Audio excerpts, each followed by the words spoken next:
500 روز برات اضافه خدمت میزنم. یه کاری میکنم بچه‌هات میان جات خدمت کنن.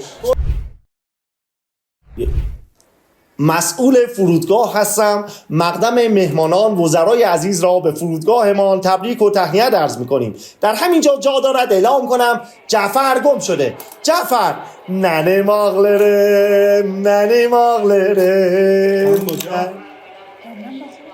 کیفتون رو زحمت بذاریم بالا من بگردم. برای چی؟ دیگه باید همه واسطی بشن دیگه. به به، آفرین به شما مسئول انقدر محترم که میخواین من رو هم بازرسی کنید، وسیله های من رو هم. بله البته که ما مسئولین همانند خانم اینجا مردمیم. مسئولین ها من 36 هفتون خدمت کردم دیگه، هر چقدر حرف اینو رو گوش کردم واقعا دیگه ای تنبیهی خوردم و اضافه خدمت. ما مسئولین خیلی خوشحالیم که شما مأمورین انقدر با توجه هستید و من استخاره کردم بعد اومد میخوام با تاکسی برم. شناختیش؟ نه متاسفم.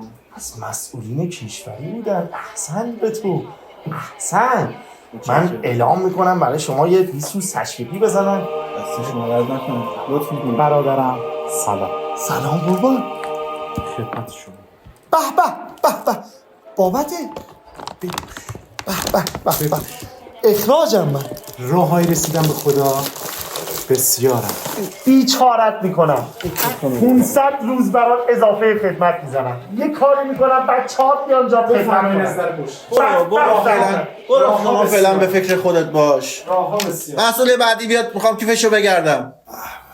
اصلا آدم لذت میبره از این هنر این بچه های این مرزبون. آدم لذت میبره، یعنی یه جوری لب به کلام میرسونن اصلا دیگه خودش نگاه طنز داشته باشید.